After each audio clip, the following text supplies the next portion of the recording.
Why do we have 4 stories about Jesus' life? Couldn't God have just given us one? Also, a first today in burying up history.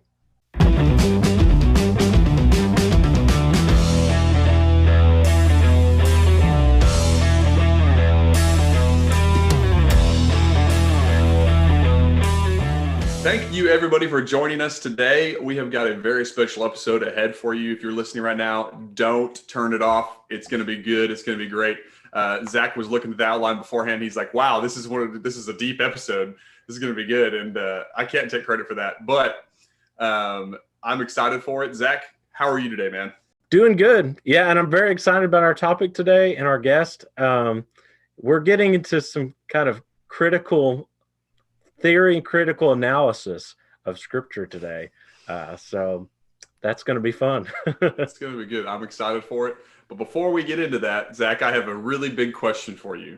And I don't know, I don't know if you thought about this ahead of time. It was on the outline. Would you rather, Zach, have Samson's strength but be blind?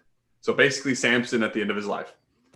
Or would you like to be able to run as fast as Elijah did after he defeated the Baal priests, but never slower? Like you could only run that fast. Now, if you're listening to us, 1 Kings 18, 45 and 46 is where Elijah runs past King Ahab, who's on his chariot with his horses. So these horses are running and they're in the rain. They're trying to get home to stay dry. These horses are running and Elijah runs past him. So he's running faster than horses. What would you rather do? Would you rather have Samson's strength but be blind, or only be able to move as fast as Elijah did after he defeated the priests of Baal? Okay, let's clarify. Move as fast or run as fast? Because run. So like basically you're the Flash, but you can't slow down. Obviously he's not that, it wasn't that fast, but yeah. So, but like on a normal regular basis, I could still walk, right? All right, let's see what I wrote. Only be able to run as fast. Yeah, I put run. So yeah, I guess you could potentially walk. Okay, then that, because I think being blind would offer a lot more significance to my life than much more of a hindrance. Yeah, it's a hindrance. Then, I'm not a runner. I mean, I do run after my kids, so that might be an issue. But there you go. But I think being blind would probably be worse. Yeah. Although you got the strength of Samson, which is kind of cool. But that's where I was leaning, because I've always just thought that like that would be a cool superpower. And basically Samson was a superhero. When you look at some of the things he did, was beyond human. That like it was God inspired, God given abilities that you couldn't get just from working out. Right. So it's the level, but I say that because even for Samson it was a bigger deal, but for us today, being blind wouldn't be such a bad handicap because we are very catering to all kinds of handicaps, and I think that would be a good give and take. I would accept. Yeah. So okay. Well, that was it, Zach. You handled that well. But before we go any further, I've got to introduce our guest for the day. Coming on with us today is John Couch. He is a Freed Hardeman, class of 2013, I believe. Has his degree in Bible from there. He is currently the preacher at the Newland Street Church of Christ here in Southern California.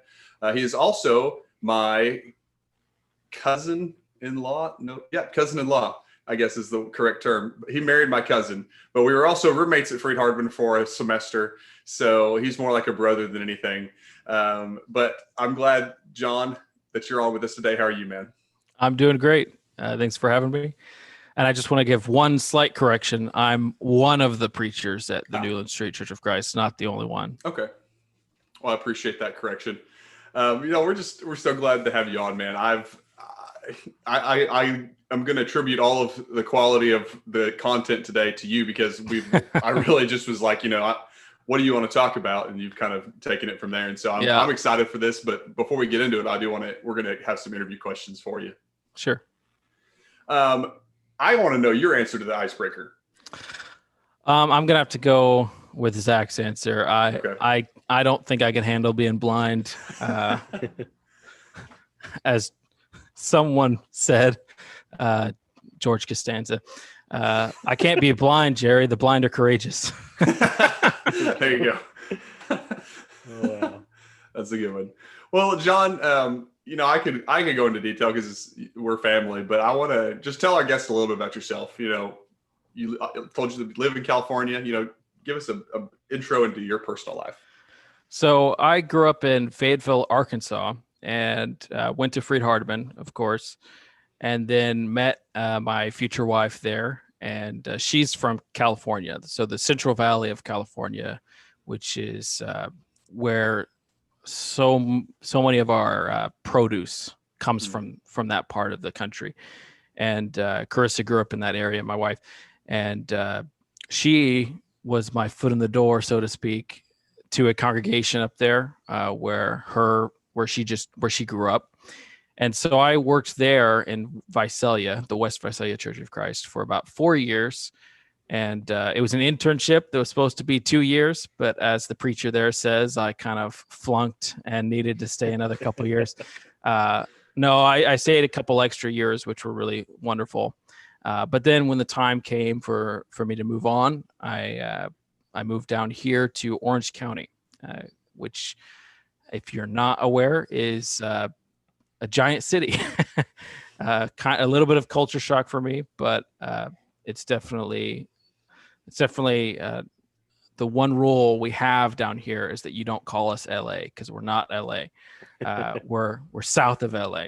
And while you may have driven through LA to get here and you never really saw the city end, we're still not LA. So we're in Orange County, and we've got some amazing things out here, the ocean and the mountains and just, Carissa's favorite, Disneyland. She loves being close to there, but it's definitely a mission field, as you can imagine, but all of the country at this point is a mission field. So yeah. It's been a very enormous blessing to be the congregation I'm at right now. That's awesome. Logan, we said something about a first in bearing up history. And that first is that we are in 3 different time zones. And here in Georgia, it is 3:00. So, and Logan, you guys probably know that Logan's an hour behind me, and you're 3 hours behind me, right? That's right. Yeah, it's noon for me. Wow. Well, so yeah, all from sea to shining sea we are today. But we are again so glad to have you on, John, and we share this alma mater, Freed-Hardeman. So since we have that in mind, and I guess that connection together is, what is one of your favorite memories from Freed-Hardeman? Anything to do with the group I hung out with. We called ourselves Scofo. Logan was a part of it. And the name Scofo, it comes from the words second floor. So the legend is that years and years ago, on one of the windows of the second floor, Pharaoh Hall, there were the words second floor, and a storm came and the winds blew and the rain came and all the letters were flushed away except for the letters SCOFO. And it kind of just morphed from there, where the guys who were together on that second floor started being referred to as Scofo.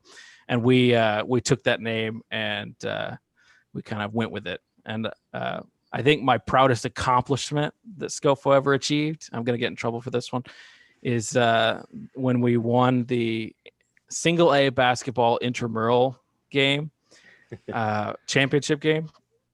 And by doing that, we were very influential in stopping Phi Kappa from winning the sports trophy. Oh. And it was the first time they had lost the sports trophy ever. Oh, wow. Which I was very proud of. And now I've got a lot of people who hate me now from Phi Kappa. So yeah, that was cool. The year before I got there. Yeah. We've talked about Scofo on the podcast last season. Oh, okay. No, you're fine, but you're a much better storyteller than I am. So no. Those who've been listening, the story has stayed the same. Yeah. But no, I always like it when we can get guys on. But yeah, John. So another thing that I wanted to mention is kind of more about your work and what you're doing. And you've been talking about this video series a little bit in our personal conversations, and I kind of want you to elaborate for our listeners about that. Sure. I just started it, and it's on YouTube. It can be found at Newland Street Church of Christ, and the goal of it is to delve into the differences between the gospel accounts. So all of the differences, the nuances that are there, there's details that are left out of some accounts, and then there are details that are emphasized. There are whole stories that are unique to some gospels, and then there are stories that are shared. And I just, when I was thinking about these things, I realized that there's very little, at least when it comes to preaching, there's very little written about this. There's certainly there's certainly books written by scholars about the synoptic problem and about, what the differences are. But I feel like, and when I've looked this up, I feel like there's very little actually written about what we can learn from the differences. And that was kind of my emphasis. That's my focus of the video series. At the time of this recording, only 2 of the videos are out. And so I've yet to delve into some of these deep things that I'll be bringing up today. But in my opinion, when you look at the gospel accounts through the lens of what can I learn from what makes this one unique, what was the goal behind this author, and I think when we differentiate the gospels by that means, it really opens our eyes to some amazing stuff, and hopefully I'll get to share some of that. Absolutely.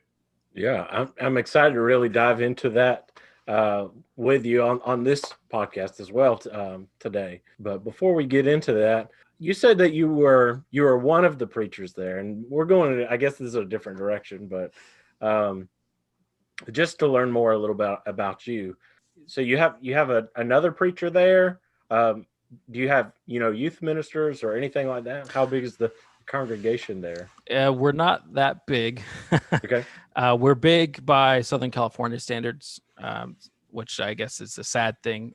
But I think we need to stop viewing things in those terms anyway. But yeah, just because the shift of our culture. But anyway, we have pre-COVID, we had a good 150 or so, and it's a temporary thing right now. The plan is temporary that we have 2 preachers.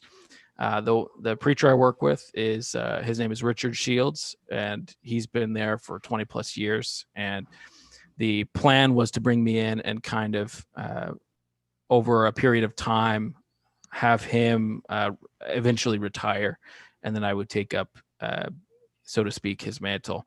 But so far at this point in time, we're still working together, and we're also in the process of relocating to a new facility. So we've sold our old property.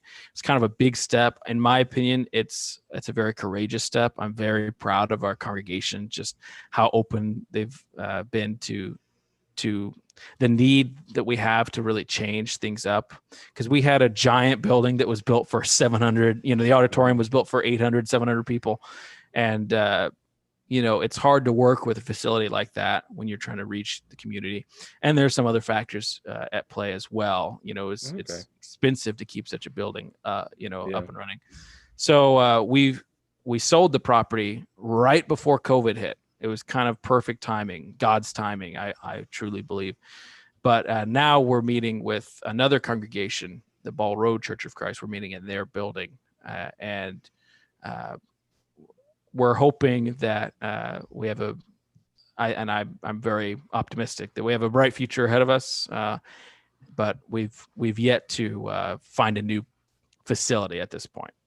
Okay.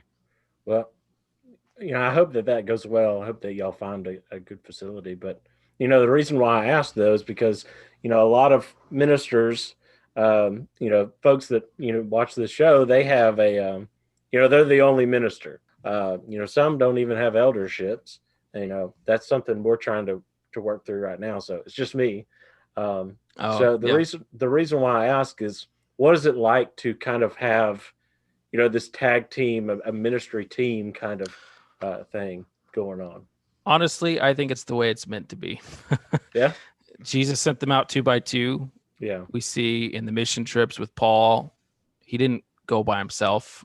He always had Silas or, Luke or John Mark, right? He always had people with him, and I really believe in that mentor role, the mentor and the mentee, whatever you want to call it, the person underneath, the apprentice, the Padawan, Protege. right? Yeah, Padawan. Protege. I like Padawan better. Okay, yeah. Mentor and the mint. Yeah, I really think that's the way it's meant to be, and it's sad that in the United States we've really fallen away from that. We've gotten to this idea that the preacher's the quarterback, and the the church itself just kind of lets him do the work a lot of the times. So I do feel that we need to change the way we do things in America, and I do think that change is coming, because I don't know if we need to get into all this, but as this country turns more and more against Christianity, we're going to be forced out of some of our silliness, and we're going to be forced to circle the wagons, so to speak. And I know I'm hopeful about what we're doing over here, because in all honesty, we're feeling the heat of it more in California and Southern California than you probably are at this point.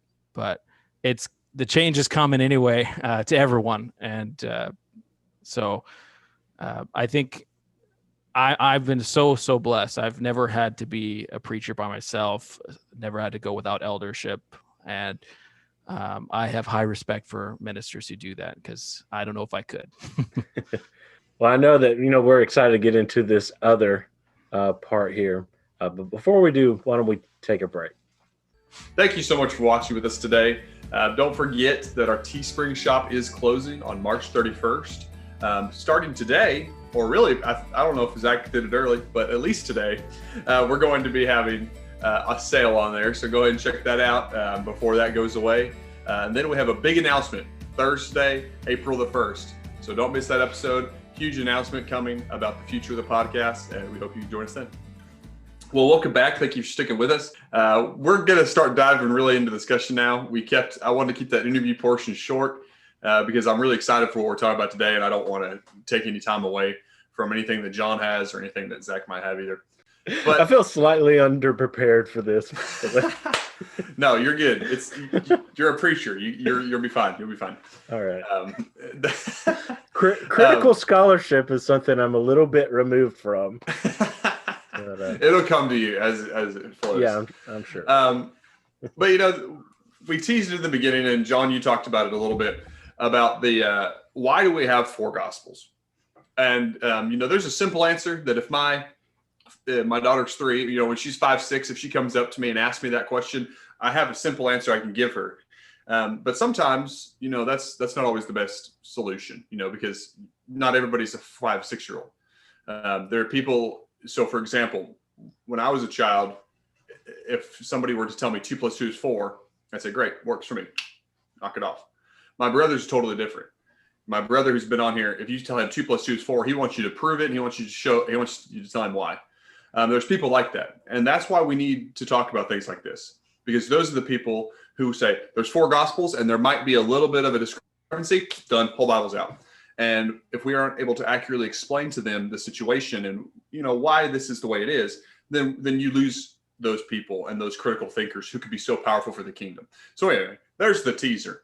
But John, we've got a list on the outline, but you can take this. I'm going to turn it over to you. You take this wherever you want. Zach and I will jump in every now and again. But the first thing I kind of had on there is there's a lot of theories. So kind of let's talk about some of those. Right. So in talking about the similarities between the Gospels and the differences between the Gospels, you're inevitably going to run into what's called the synoptic problem. Sure. Right. That's what it's called. And just to give a brief overview of what that is, think of the word synonym, how 2 words that are different but mean the same thing. So let's just think of that as a way to kind of plug into what the synoptic problem is. The idea is that the first three gospel accounts, Matthew, Mark, and Luke, are what we call the synoptic gospels. And what that means is that they are extremely similar when you compare them and when you contrast them to John. So the gospels of Matthew, Mark, and Luke, they share a lot of the same stories. They share a lot of the same ordering of those stories. They even share direct quotations. And I don't just mean what Jesus said, but the narrators actually have direct quotations that they share. And whereas John is very different, most of the stories in John are unique to John. Whereas in Matthew, Mark, and Luke, it's a lot more complex. There's most of their stories are shared between all three of them. And then you've got about a fifth of Matthew, which is unique. A fifth of the stories of Matthew are only in Matthew. And about a third of a third of Luke, a third of the stories found in Luke are unique to Luke. But Mark is the interesting one because you can practically count its unique stories on one hand. It has very few stories that are only found in Mark. And so that and there's also stories that are only shared between Matthew and Mark. There's stories only shared between Matthew and Luke, stories only shared between Luke and Mark, right? So it's this puzzle that has confounded people over the years. It's like a professor who has assigned a paper to be read, a paper to be written by his class. And as he's grading the papers, he notices three of them are very similar, and he has to pull them aside.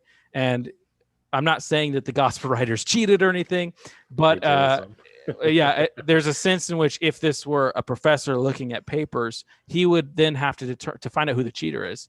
He'd have to figure out which paper was written first. And if he has no additional information, that's an extremely difficult question to answer, right? And that's why we call it the synoptic problem. It's not a problem to our faith. It is to some people, but it shouldn't be. But it's a problem because it's really an unsolvable mystery. Which gospel was written first? That's the question that we're trying to solve. And most scholars will tell you today that Mark was written first. And the main reason for that is because Mark is the shortest, and it has, like I said, very few stories that are unique to Mark. And so there's kind of this idea, and by the way, in video 2 of my series, which I just did, I discussed this in more detail, but it's called the two-source theory. That's the most prevalent theory among scholars today. And it's the idea that Mark was written first, that Matthew and Luke both drew from Mark independently, but that they also drew from another source. And they call that source Q, which comes from the German word for source. It's a hypothetical document. It's a document we have no physical evidence for. It's something that people have created out of the teachings, which are found in both Matthew and Luke. So in both Matthew and Luke, there's a sizable chunk of material that's shared between only those two documents. And it mostly consists of Jesus' teachings, right? Mark is an action-packed gospel. There are very few times where it slows down to deal with teachings of Jesus. Whereas Matthew and Luke are both, they have a lot of teaching of Jesus. And a lot of that teaching parallels each other. Even though they're found in different places and organized differently, a lot of the teachings parallel one another. And so what has happened is that scholars over the years have taken those teachings and grouped them together and called them Q. Yeah. And the theory that they surmise, and it's not a theory I agree with, just to get that out of the way, is that there's this document that was in existence before Matthew and Luke, in existence perhaps before Mark. We don't know what we don't know anything else about it except that it mostly consisted of Jesus' teachings, and that therefore Matthew and Luke both drew from that source, in addition to drawing from Mark. Now, we can get into that, but in a second. But do you guys have any thoughts on that? Well, I think it's important to point out the Q does not relate to QAnon. Um, also, we've been studying through the Book of Mark here in Moultrie, but Logan and I we've been reading through the Bible in a year, and we're in Luke now. We've gone through Matthew and Mark, um, but it's interesting. You've got some of the short stories are shared. Some of the we may think, well, since Mark is basically like 90% of it is in Right. Luke and Matthew. There's no need to really study Mark. Just study one of Right. the other ones. But And yeah, that's go the ahead. fundamental problem I have with the two, with Mark and priority at all. The idea that Mark is written first. That's the fundamental problem I have, is that a lot of that opinion stems from a denigrating view of Mark. Yeah. It stems from a view that Mark is unnecessary, that it adds nothing new to the table, that it has a less developed theology. There are scholars who will tell you that. And then there are even scholars who will say that Mark is messy, or that it has Yeah. error. That those are the skeptics that really go that Yeah. far. But there are a lot of scholars who will tell you that Mark is messy. The Greek isn't as sophisticated as Matthew or Luke, and that therefore they would say that when Matthew and Luke drew from Mark, they polished it up. They spotted little details in the story that were embarrassing or wording that was redundant, and they just cut it out. Yeah. Right? That's the idea.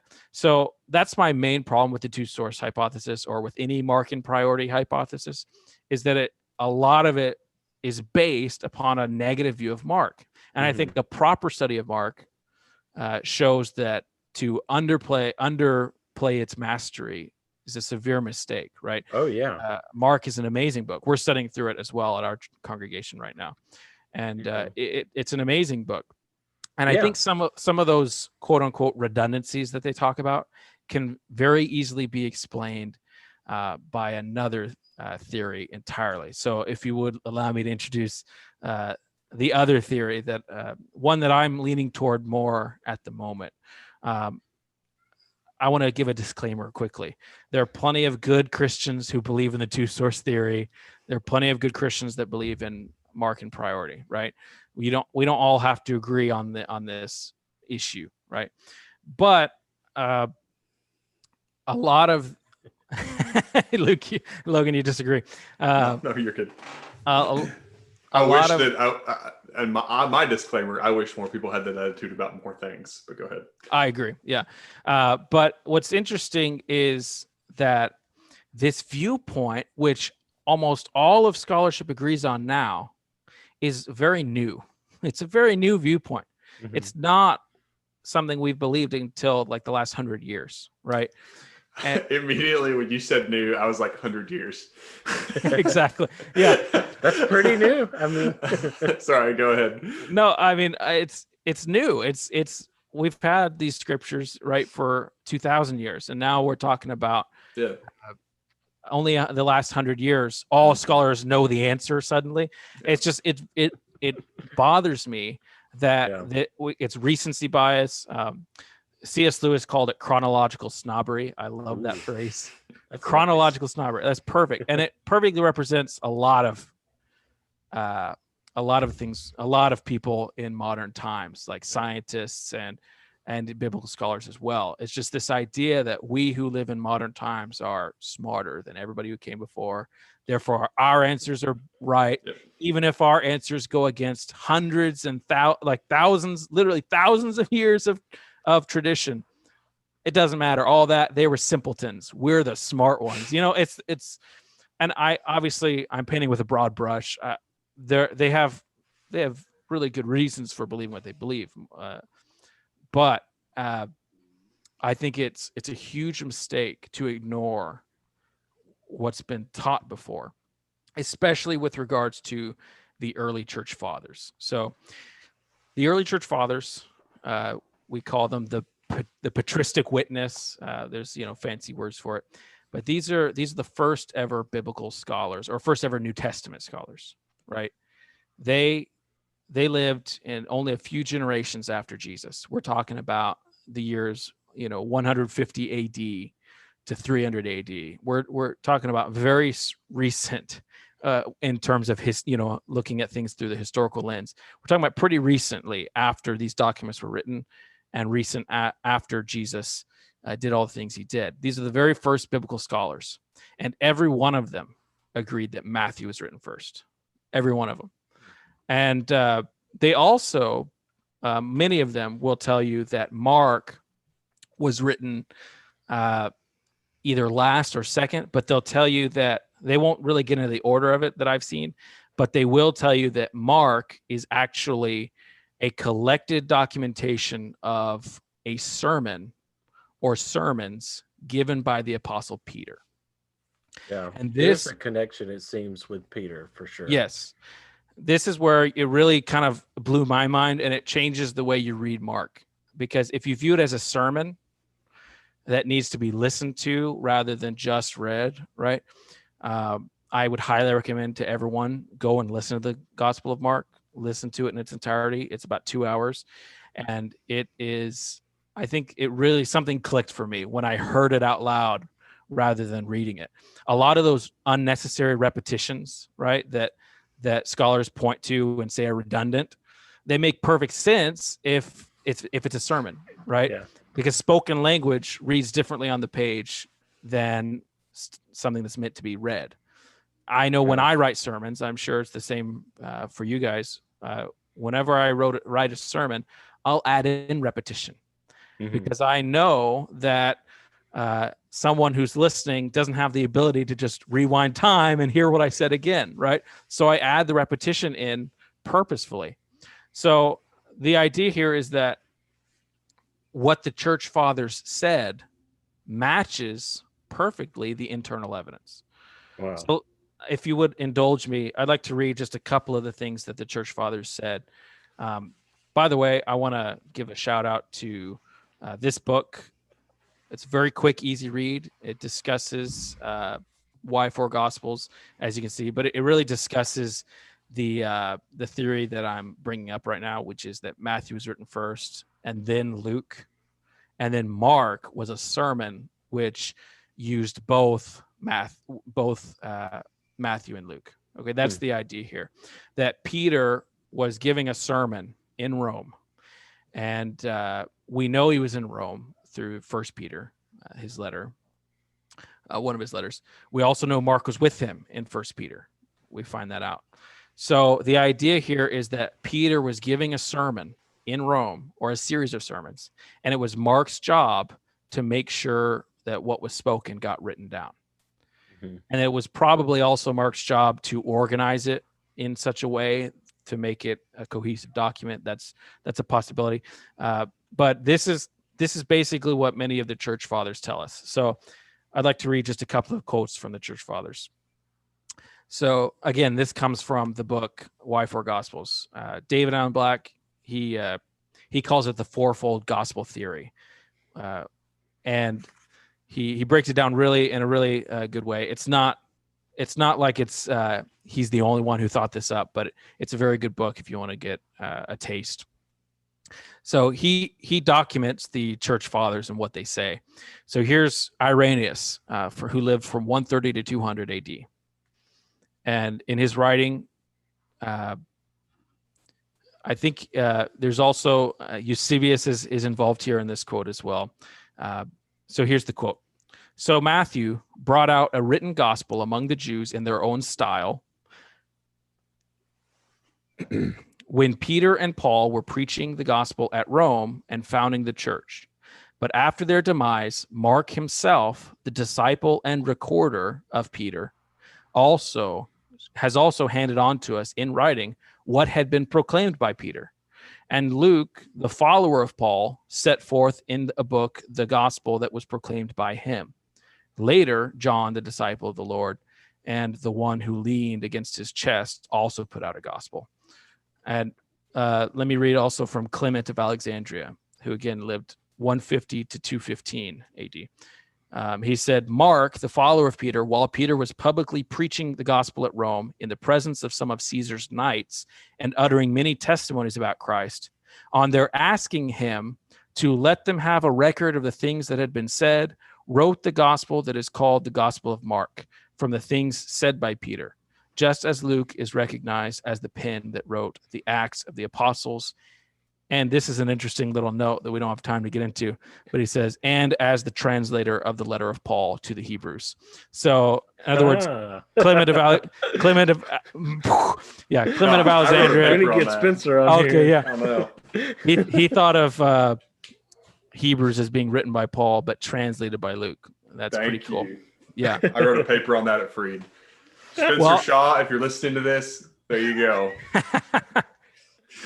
Oh, man. Well, that's good stuff. Yeah, I'll let you continue. Oh, sorry. It changes the way we view Mark, right? And it fits the internal evidence, and you don't have to create some kind of hypothetical document that we have no evidence of, right? In my opinion, that's the theory that makes the most sense to me right now, at least. Well, I appreciate you laying like all the theories out. So there's, obviously with that, there's any combination of possible, first, second, third, fourth. But there's so much evidence to one. And I think it is interesting, the point you made about the recency bias. And I think that that's a problem with several topics when it comes to scripture. Right. I would say most of those are topics that are not going to affect anybody's salvation, at least as far as I know, authorship wise. But anyway, what really is interesting to me is how, this, I talked about that simple answer, and I want to kind of lay that out and then see if you have anything to say about that from there. And one of the things that you had mentioned, John, in talking our preparation for this is like the audiences. So Matthew is very clearly Matthew is a Jew written for Jews. You get the different lineage. Luke is written by a Gentile. I'm a Gentile for Gentiles. And I've never heard the theory that Mark is a sermon or sermons of Peter's. I think that fits right in there, because then you get Mark, and then you get the Gospel of Love with John, and they make sense. That makes so much sense. And so as far as audiences go and the different authors, y'all may have more to elaborate on that, but what does that play into this question? Well, this is the whole reason I wanted to do the video series. Sure. Because that's what you just said is kind of as deep as we go generally. Right. And like you said, it's what we tell the kids, and then we just move on. Right. So I'm glad we talked about the synoptic problem. We talked about what makes them similar. Now we can actually delve into what makes them different. Exactly. Because that's the meat of all. That's really the meat of all of this. That's the meat of my video series. And I agree with you. It's all about audience. Okay. Matthew, like you said, a Jew writing to a Jewish audience. And depending on where you date the Gospels, I generally go for earlier dating. I think there's evidence for it. And again, this book, Why Four Gospels, he breaks down what he believes were the occasions behind each gospel account. And I agree with him that that Matthew would have been written very early on while the church was still expanding in Jerusalem. And, when we read the book of Acts, I think it's chapters 1 through 12 or so, we see that great expansion in Jerusalem, and the church is only being spread to the Jewish population at that time. And when we read through Acts, we think of it as like months, but in reality, it was years. And I think that's actually the perfect time for the Gospel of Matthew to have been written. Because when you look at Matthew, it has so many, not only is it very Jewish in its content, it's very Jewish in esse structure, right? It has more Old Testament quotations than any of the other gospel accounts. One of his whole point is proving that Jesus is the Messiah, the one promised. He's a fulfillment of the Old Testament, right? Sure. You'll find that at the end of the Sermon on the Mount. Jesus said, or somewhere in the Sermon on the Mount, he says, "I came to fulfill the law," right? And that idea just is expanded on through the Gospel of Matthew. I keep doing that. But Matthew it's in my estimation, Matthew is in essence an apologetic, a defense of Christianity to the Jews who were either persecuting Christianity or the Jews who were simply wondering, what is this all about, right? Why are you changing everything from our religion? Well, Matthew is the perfect answer to that. I think it's also why Matthew is the harshest gospel toward the Pharisees and the Sadducees and really any Jewish leadership. It's extremely harsh when you compare it to Matthew Luke 23. Yes, exactly. Some of those woes in Matthew 23, a couple of them are found in Luke, sprinkled throughout, but like only Matthew has this long section where Jesus is just dealing a blow. And I kind of see that as a culminating event in Matthew, where it's been sprinkled throughout Matthew, this kind of harsh attitude toward the Jewish leadership, but it culminates in this pronouncement of woes, which is just, very scathing, right? Yeah, it's almost like a climax there. Yeah. In that relationship with the Pharisees at that time. And I like you pointed out the structure there. At the very beginning, the very first chapter, you've got the genealogy, right? And we have a genealogy in Luke, but it comes a little bit later. Right. And, if we go back to the Old Testament, genealogy comes first, then you get into, the story after that. And in my video series, I'll definitely go into detail on like the structure of Matthew as a whole.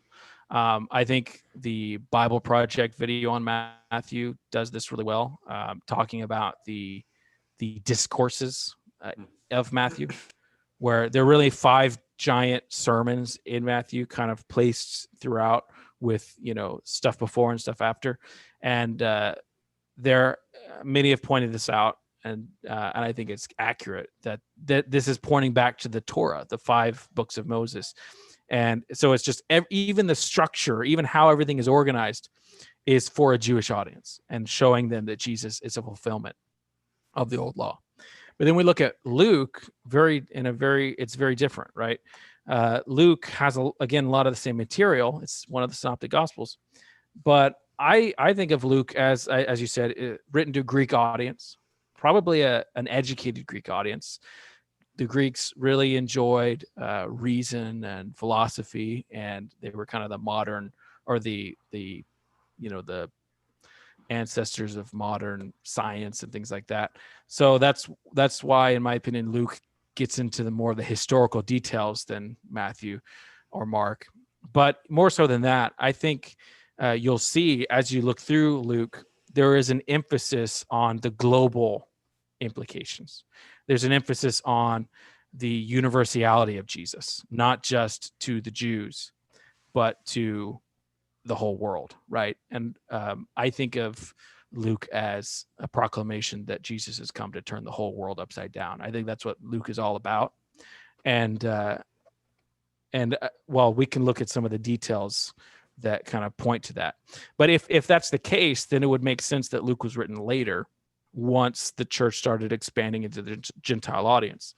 And we know that Luke traveled with Paul on his missionary journeys. So one of the things that David Allen Black points out in his book is that he believes, if you think of it this way, that Matthew was written first when all the apostles were together in Jerusalem. Therefore, it has kind of the stamp of approval of all the apostles. Then you've got Paul traveling around, and David Allen Black believes that Paul, when he was on his missionary journeys, had a copy of the scroll of Matthew. In his letter, 1 Thessalonians, he seems to quote from Matthew, and we believe 1 Thessalonians was one of his earliest letters. So that's just a little bit of evidence for early dating of Matthew. But anyway, it seems like this was a scroll that they would have had on hand. We know Matthew was written in the perfect length for a scroll at that time, which I think is about 30 feet. I could be wrong, but Luke is written about the same length, right? Luke's a little bit longer, but it's still just long enough to fit into a scroll. And so the idea is that they would have had this on hand as they were going on their missionary journeys. So we know that Luke traveled with Paul on those journeys. And so the idea is that perhaps Paul saw a need for the gospel to be told to a Gentile world, right? Yeah. And And just real quick, there's a lot of critical scholarship that says Luke and Acts are really meant to be a Yes. single work, even though they're Right. separated. And you've got the very beginning of both books, the sort of this address to Theophilus, whoever that was, or if Mhm. that was meant to be metaphorical or anything like that. It's this idea that they're really meant to be together, and so that would kind of put it a little bit later. Right. Yeah, For sure. most scholars will agree that Luke was written later anyway. It's Mark that they kind of put really early. But in my opinion, they date most gospels too late. Yeah. I think Luke probably, and again, this doesn't come from me. This comes from David Allen Black's book. But I think Luke was probably written while Paul was in Caesarea Philippi in prison. And Luke had his chance at that point, because we know he traveled with Luke down there, with Paul down there. He had his chance at that point to interview people and to do some of that research he talks about in chapter 1, verses 1-5. So, and it's in my opinion, I mean, we see in Luke an emphasis on the outcast, on those who are lower class citizens, right? Women and slaves, and of course Gentiles. And it's in my opinion that Luke probably interviewed either Mary or someone close to Mary, because when you look at the birth story of Jesus, Luke seems very much to be, Luke's account seems to be from Mary's point of view. Mary's point of view, and then John the Baptist, his family, their point of view, right? I think he went and interviewed the family, whereas Matthew's account is more from Joseph's perspective. Right. So it's just kind of an interesting little, interesting little tidbit about the differences between. Yeah, you got things like the Magnificat, and right, exactly, stuff like that. You got a lot more emphasis on women and outcasts and Gentiles, those on the outskirts in Luke. And again, I think it's that point that this is a global message. It's not just for the Jewish audience. Then we've got John, which we haven't talked about too much, but most everybody agrees it was written much later, and I would agree with that. But I think there is a point that should be noted about John. So if we think of it as the gospel of love, it's the gospel of believe. Obviously, he says, I've written this so that you will believe. When you look at John, when you look at kind of some of the things he adds in that are not only, obviously he has a lot of stories that are just in John, but even in the few shared stories like Jesus' death, there are little things he adds in, which in my opinion, give us clues as to what's going on. And we know that in First John, John's letter, and I believe they were written by the same John, right? In First John, he's dealing with kind of an early version of Gnosticism, right? Which Gnosticism, real quick, it was this false teaching about Jesus, where some of the Gnostics were saying, well, the idea comes from the idea that all matter, all physical matter is bad, and all spiritual matter is good, and it's a very Greek idea. And they were saying, well, then Jesus couldn't have come in the flesh because matter is bad. And so they were saying, oh, Jesus was kind of like a spirit or a corporeal figure. Or they would say that Jesus, while he was dying on the cross, his body was like switched with something that looked like his body. They were making up all these things to just get out of the idea that God would die. And look at the Gospel of John. John is the only one at the moment Jesus dies that talks about the spear going into Jesus' side and the blood and the water coming out. And John makes a point to say the soldier who did that, he saw it and he testifies, right? He was there. He will tell you, right? And it's this idea that I feel like he's adding that in to kind of combat this false teaching of Gnosticism. Yeah. So I think the difference between John and all the other gospel accounts is that John is written to an established church more so, and it's written to Christians who need to hold fast to the true teaching. And I think there's a lot of that in John as well. Yeah. Dealing with that Gnosticism, stand firm. There's people that are trying to, pull you away from this, referring back to those Gnostics. So certainly he was combating it. Right. And that makes a lot of sense with that. Yeah, he's telling him to keep on believing, right? Keep on believing what you heard from the beginning, which is what he says in First John. But I think he's saying the same thing in the Gospel of John as well. And then he's also, in a sense, supplementing the first three gospel accounts by adding in all of these other stories. It's only because of the Gospel of John that we know Jesus worked his ministry for around 3 years. Because we can tell through the 3 Passovers that are recorded in John. So the synoptic gospels, they deal a lot more with Jesus' ministry in Galilee, whereas the Gospel of John deals with his work in Jerusalem a lot more. But what's really cool about all of this is what's, in my opinion, the coolest thing about all of this is that you can take the same story, like a story that's shared between all 3 gospel accounts, or between just 2 of the gospel accounts, and they can be told, or they can be teaching different theological points based on the context that surrounds them.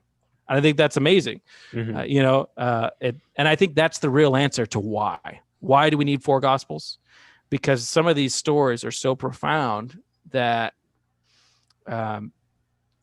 that the gospel writers felt it was more important to even sometimes rearrange the chronological order so that we can get a greater theological point, right? Mm-hmm. To some of the, the context really changes the way you view some of these stories. And I do have one of my favorite examples of this. So if it's an account shared between Matthew and Luke, but there's definitely some differences we're going to notice. So if you want to turn in your Bibles to Matthew 22, in Matthew 22, Jesus tells the parable of the wedding feast. And I know I didn't tell you about this beforehand, but would one of you guys be willing to read that for me? Verses 1 through 14. I don't know if you like my translation, but I like it. So there you go. Once more, Jesus spoke to them in parables. The kingdom of heaven is like a king who gave a wedding banquet for his son.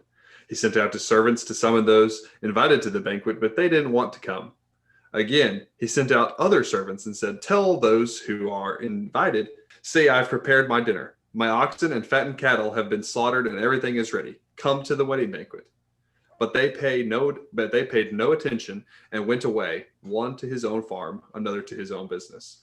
While the rest seized his servants, mistreated them, and killed them. The king was enraged. He sent out his troops, killed those murderers, and burned down their cities. Then he told his servants, the banquet is ready, but those who were invited were not worthy. Go then to where the roads exit the city and invite everyone you find to the banquet. So those servants went out on the roads and gathered everyone they found, both evil and good. The wedding banquet was filled with guests. When the king came in to see the guests, he saw a man there who was not dressed for the wedding. So he said to him, friend, how did you get in here without wedding clothes? The man was speechless. Then the king told his attendants, tie him up hand and foot and throw him into the outer darkness, where there will be weeping and gnashing of teeth.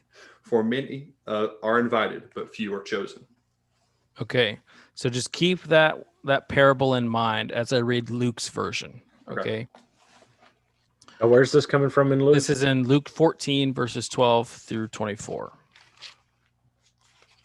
He said also to the man who had invited him, when you give a dinner or a banquet, do not invite your friends or brothers or your relatives or rich neighbors, lest they also invite you in return and you be repaid.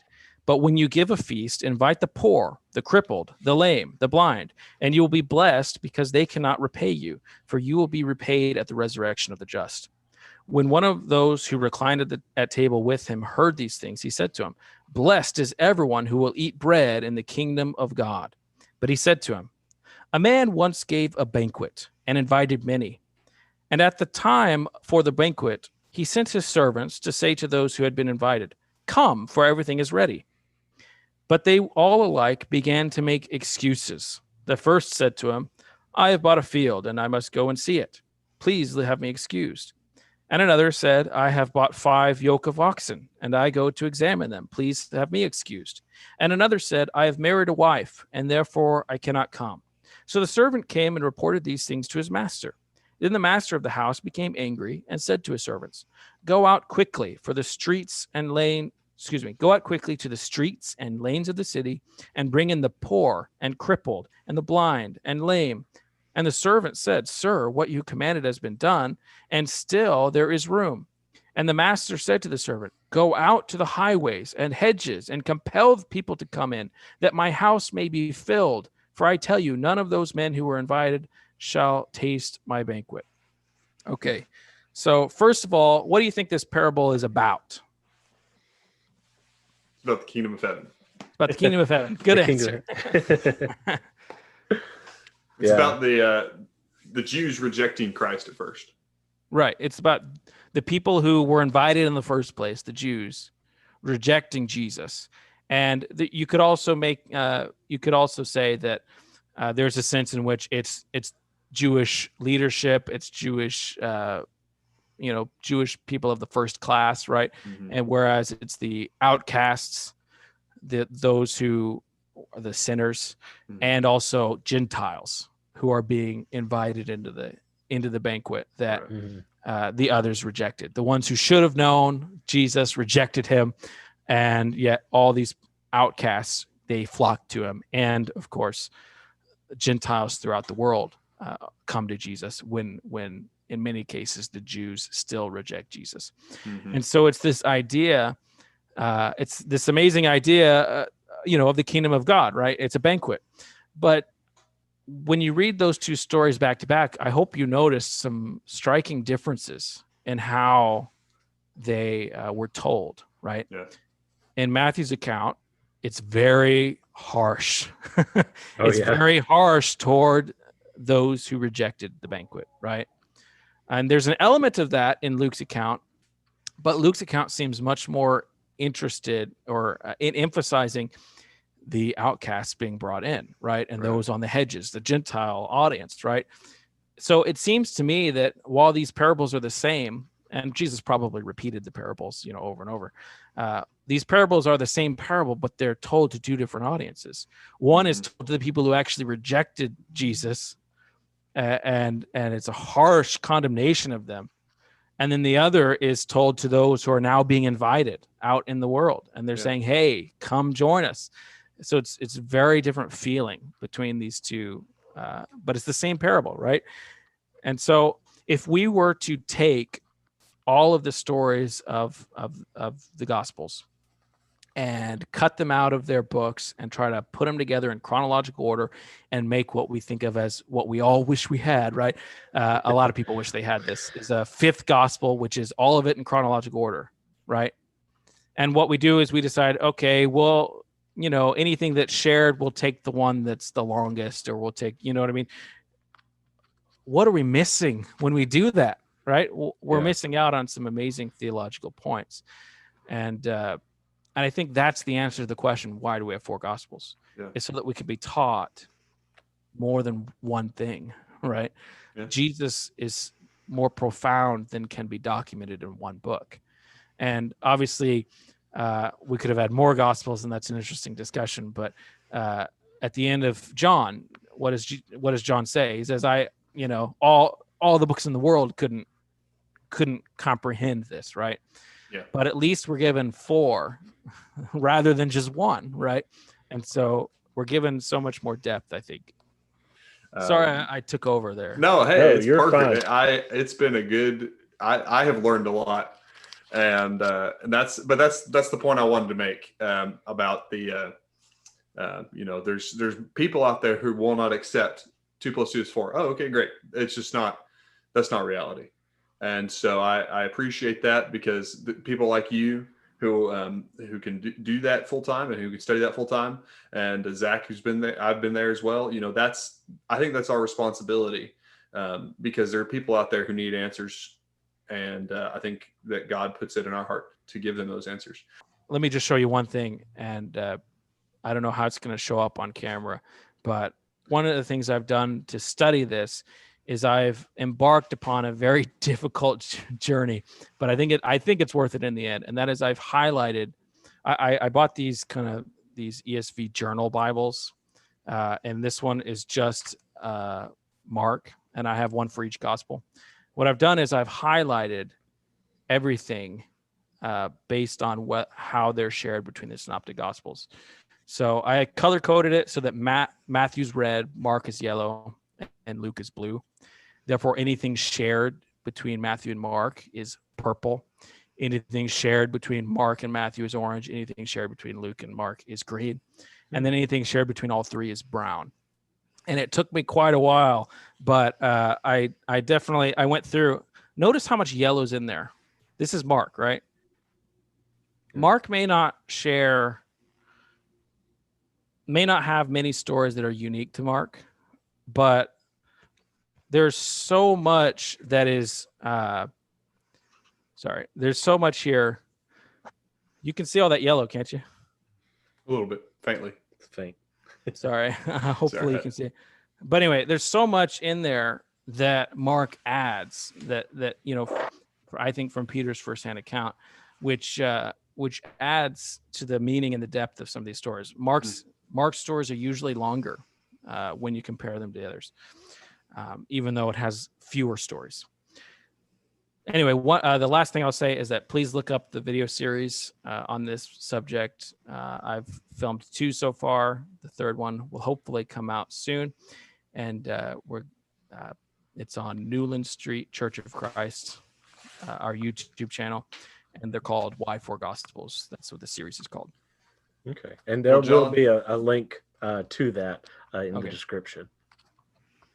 Took the words right out of my mouth, Zach. Well, John, thank you so much again for joining us. I wish we had 3 episodes to do all this time. We could have done an episode on each gospel, really. But I appreciate your time. I appreciate your thoughts. As of right now, and I think we've mentioned this before, but our guests do this out of the kindness and the love of their heart, their love for God and their love for Christ, and I appreciate it.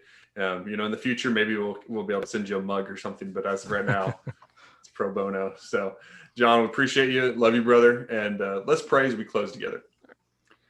Lord, we thank you so much for the time that you've given to us to come here and talk about your gospels, the gospels of your son, and everything that he's done for us. Lord, I pray that we don't ever look at your word and we just take it at face value, but we want to dive in deeper. We want to know you more.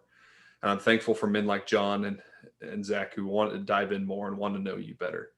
Lord, I pray for us as we leave here. I pray for everybody who's heard this podcast today, that they've been edified and they've lifted you up. And Lord, I pray that you've been lifted up here today. It's in Christ's most precious and holy name we pray. Amen. Amen. Thanks everybody for watching us today or listening to us, however you're listening. Speaking of how you're listening, make sure to follow us on Apple Podcast or on Spotify Podcast. Also, all of our social media, Facebook and Instagram, is a pretty happening place, so check us out there. Also, check out Ministry League Network. We're partnered with them. Also, our Teespring shop. Please be sure to check these things out. Again, thanks for watching.